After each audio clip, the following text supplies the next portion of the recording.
আসসালামু আলাইকুম রহমতুল্লাহি ওয়া বারাকাতুহু। নাহমাদুহু ওয়া নুসাল্লি আলা রাসূলিহিল কারীম, আম্মা বা'দ। সম্মানিত সুধী, আজকে আমি আলোচনা করব মুহররমের গুরুত্ব ও তাৎপর্য সম্পর্কে।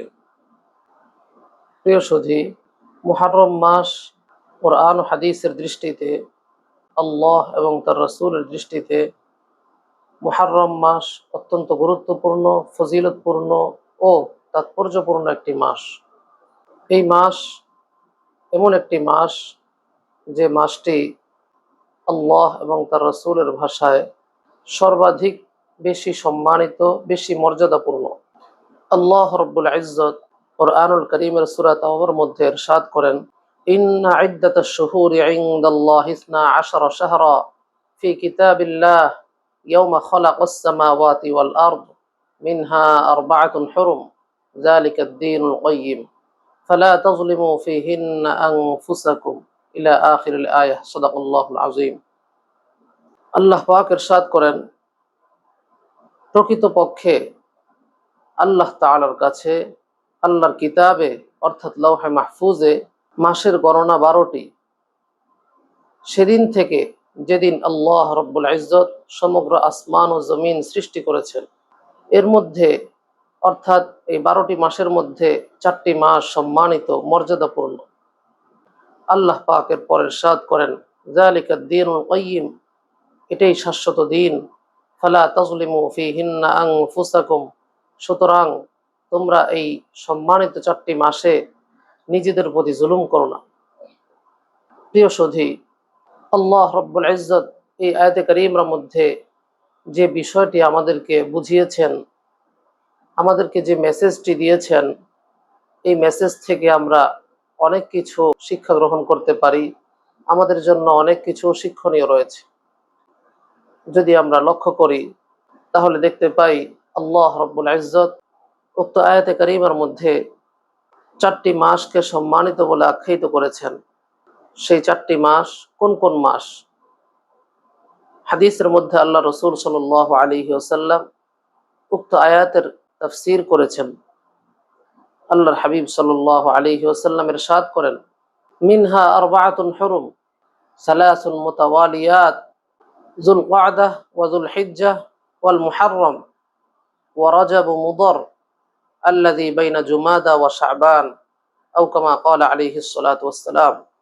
আল্লাহর হাবিব সাল্লাল্লাহু আলাইহি ওয়াসাল্লাম এই হাদিসে পাকের মধ্যে সেই 4টি মাস কোন কোন মাস, এই বিষয়টি স্পষ্টভাবে তুলে ধরেছেন। নবীজি সাল্লাল্লাহু আলাইহি ওয়াসাল্লাম ইরশাদ করেন, যে 4টি মাস সম্মানিত, সেই 4টি মাসের মধ্য থেকে 3টি মাস ধারাবাহিক। 1 number যুল ক্বাদাহ, 2 number যুল Hijjah, 3 number Muharram, আর 4র্থ মাস হলো রজব, যা জুমাদা এবং শাবানের মাঝে অবস্থিত। প্রিয় সুধী, আল্লাহ রাব্বুল ইজ্জতের বাণী ও আল্লাহর হাবিব সাল্লাল্লাহু আলাইহি ওয়াসাল্লামের বাণীর মাধ্যমে আমাদের কাছে বিষয়টি স্পষ্ট হয়ে গেল যে মুহররম মাস একটি সম্মানিত মাস। এই 4টি মাস, যে 4টি মাস সম্মানিত, এই 4টি মাসে আল্লাহ রাব্বুল ইজ্জত আমাদেরকে হুকুম করেছেন আমরা যেন এই 4টি মাসে নিজেদের প্রতি জুলুম না করি। মানুষ নিজের উপর জুলুম বলতে যা বুঝায়, তার মধ্যে সবচেয়ে বড় জুলুম হলো বান্দা আল্লাহ পাকের হুকুমের নাফরমানি করা, বান্দা আল্লাহ পাকের হুকুমের আনুগত্য না করা। এটাই বান্দার জন্য তার নিজের প্রতি সবচেয়ে বড় জুলুম। গুনাহ করার মাধ্যমে বান্দা নিজে নিজের প্রতি জুলুম করে।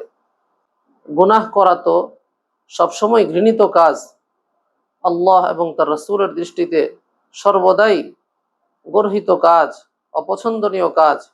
এরপরও আল্লাহ রাব্বুল ইজ্জত এই 4টি মাস যেহেতু সম্মানিত, এজন্য এই 4টি মাসের ব্যাপারে বিশেষভাবে উল্লেখ করে হুকুম করেছেন আমরা যেন এই 4টি মাসে গুনাহের মাধ্যমে নিজেরা নিজেদের প্রতি জুলুম না করি।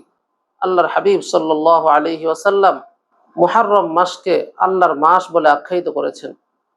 অতএব এর দ্বারাই স্পষ্ট হয়ে যায় মুহররম মাস আল্লাহ পাকের নিকট কতটা সম্মানিত। আল্লাহর হাবিবের ভাষায়, ফাইন্নাহু শাহরুল্লাহ ফাইন্নাহু শাহরুল্লাহ, মুহাররম মাসকে আল্লাহ পাকের মাস বলে আখ্যায়িত করা হয়েছে।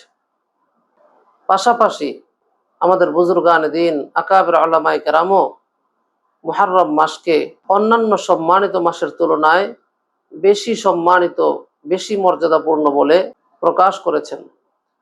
লাতাইফুল মাআরিফ নামক কিতাবে উল্লেখ করা হয়েছে, হযরত হাসান বসরি রহমতুল্লাহ আলাইহি সহ আরো অনেক উলামায়ে কেরাম সম্মানিত মাসসমূহের মধ্য থেকে মুহাররম মাসকে সর্বোত্তম বলে প্রকাশ করেছেন, ব্যক্ত করেছেন।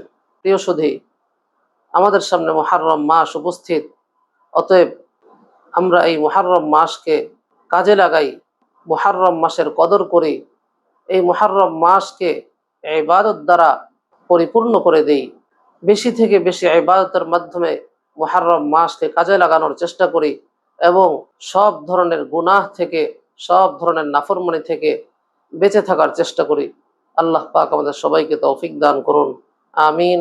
ওয়া আখিরু দাওয়ানা আলহামদুলিল্লাহি রাব্বিল আলামিন। আসসালামু আলাইকুম ওয়া রাহমাতুল্লাহি ওয়া বারাকাতুহু।